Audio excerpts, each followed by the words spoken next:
parles de conseils, c'est à quel niveau?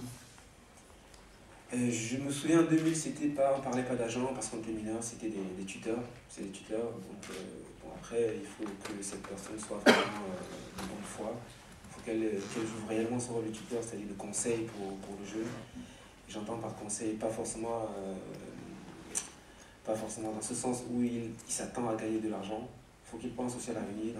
Par ça, l'avenir, c'est quoi? C'est bien conseiller le jeune, le mettre dans les meilleures dispositions pour qu'il puisse devenir professionnel. C'est gagnant-gagnant parce que si le jeune arrive à être professionnel, ça veut dire qu'il pourra générer de l'argent pour cet agent. Malheureusement, il y en a qui préfèrent plutôt gagner au départ, c'est-à-dire mettre un jeune sans formation, avoir quelque chose et ne plus s'occuper du jeune. C'est ce qui arrive malheureusement dans beaucoup de cas. C'est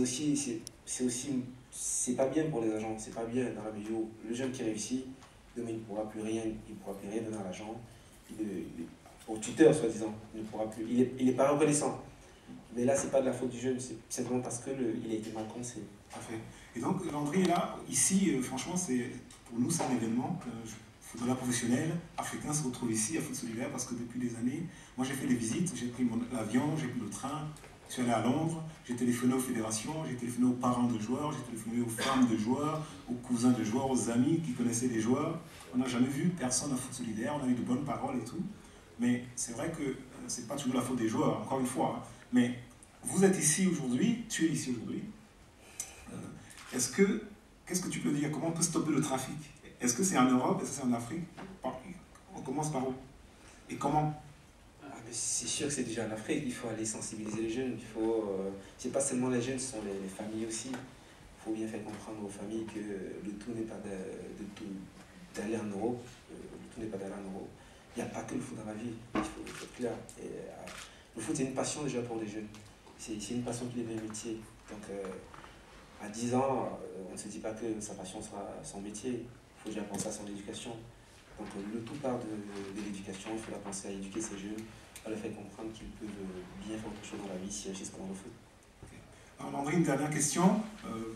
Parce qu'on t'en a posé depuis hier, on en a discuté. On voit bien que tu es un garçon posé.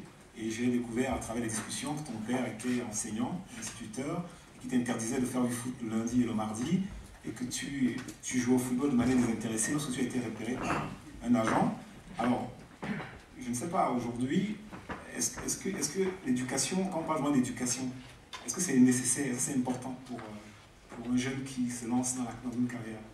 Bien sûr, c'est très important parce qu'il faut que le jeune soit capable de tenir un raisonnement logique. Je prends l'exemple, je vous ai dit, quand j'étais jeune, mon père m'interdisait de jouer au dépend de l'école. Moi j'allais à l'école, je jouais quand j'allais pas à l'école. Simplement. Mais aujourd'hui, malheureusement, en Afrique par exemple, le jeune c'est je joue au foot, il ne veut pas s'occuper de l'école. Malheureusement pour ce jeune, à un moment donné sa carrière, à un moment donné son évolution, il ne fera pas de bon choix. Ça ne sera pas de sa faute, ça sera par manque d'éducation, par manque de discernement des choses. Alors une dernière question, alors on parle de Landry, on veut savoir l'actualité, Saint-Étienne est tombé sur votre chemin, et donc vous êtes qualifié pour les 32e de finale, les 16e de finale, 16e de finale de la Coupe de France, et comment tu vois ton avenir très proche? Là, tu vas où là aujourd'hui, dans les prochaines semaines? Non, aujourd'hui je suis là, ce soir je rentre à Bordeaux, j'ai entraînement demain matin. Tu n'es pas fatigué quand parce que je sais que ça prend du temps de venir ici, et on piétine, hein, voilà, donc j'espère que, en tout cas, que tu vas rentrer en bonne santé, que tu vas reprendre ton métier, et que de temps en temps on pourra te rendre visite et on pensera à Foot Solidaire. Et je sais que tu es un garçon déjà très posé, très positif, mais j'espère aussi qu'on a des choses à faire, notamment au niveau avec les Nations Unies, des programmes des Nations Unies, des joueurs comme toi doivent s'impliquer. C'est pas forcément parce qu'on est droit ou bas, mais déjà le rêve d'un joueur africain c'est de jouer en professionnel. Et Bordeaux c'est déjà plus que le rêve d'un jeune joueur africain. En plus, tu étais à Nancy, qui est déjà pas mal, c'est quand même le club de Michel Platini, la légende de Nancy. On voit bien, et puis le président Rousselot, on sait aussi que c'est quelqu'un qui est très humain. Il est aujourd'hui à la Fédération française de football. C'est quelqu'un d'humain qui considère les jeunes joueurs. Et on voit bien que tu es passé par là aussi, parce que sinon, tu n'en serais peut-être pas au point de ta carrière. Donc, en tout cas, on te remercie. Et puis, on dit à très bientôt. Merci.